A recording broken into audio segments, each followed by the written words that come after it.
सध्याचा काळ खूप हेक्टिक आहे. प्रत्येकाला आपापले चॅलेंजेस आहेत, टेन्शन आहे आणि जबाबदारी आहे. त्याच्यामुळे काय होतं, की स्वतःला तो वेळ देऊ शकत नाही.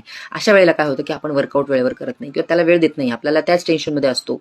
बऱ्याचदा आपलं जेवण वेळेवर होत नाही किंवा जेवणामध्ये मग आपल्याला भूक लागली तर मग काही पण आपण खातो आणि ह्या काही पण खाल्ल्यामुळे बऱ्याच गोष्टी आपल्याला इन्व्हाइट करतात. काही पण आणि कधी पण आपण ह्या गोष्टी फॉलो करतो, खातो, वर्कआउट करत नाही, करतो. ते आपल्यावर डिपेंड राहतं. त्याच्यामुळे काय होतं, आपण प्रायोरिटी द्यायला पाहिजे ज्या गोष्टीला, त्या गोष्टीला आपण प्रायोरिटी देत नाही आणि जी गोष्ट आपल्या हातात नाहीये, कदाचित त्या गोष्टींचा आपण जास्त विचार करत बसतो आणि आपलं जे मेन रुटीन आहे, डेली शेड्यूल लावायचं आहे, ज्यावेळेला आपल्याला स्वतःला वेळ द्यायचा त्यावेळेस आपण देऊ शकत नाही किंवा देता येत नाही. त्यामुळे आपल्याला काय होतं, की त्याच्या हातामध्ये बऱ्याच गोष्टी अवेलेबल असतात. बऱ्याच जणांना ह्या गोष्टी अवेलेबल नाहीयेत. जसं की जिम, बरेच जण जिम लावतात, मेंबरशिप भरतात, पण रेग्युलर जिमला जात नाही. ऑनलाईन ऑफलाईन कुठेतरी वर्कआउटचा हिस्सा बनतात, बॅचचा हिस्सा बनतात, पण त्या वर्कआउटमध्ये पण ते जॉईंट होत नाहीत. कधी कधी आहारामध्ये आपल्याला सगळ्या गोष्टी अवेलेबल असतात, ज्या इतरांना, जे गरीब आहेत किंवा ज्यांना खरंच पॉसिबल नाहीये जेवण एक वेळचं अन्न, त्यांच्यापेक्षा आपल्याला खूप बऱ्यापैकी गोष्टी अवेलेबल असतात आणि त्या इझिली आपण फॉलो करू शकतो. बट तरी निव्वळ आपण त्याला दुर्लक्ष करून, इग्नोर करून किंवा आपले एक एन्जॉयमेंट म्हणजे आपल्या शरीराची भूक भागवण्यासाठी, आपल्याला आपली चव पूर्ण करण्यासाठी आपण त्या करत राहतो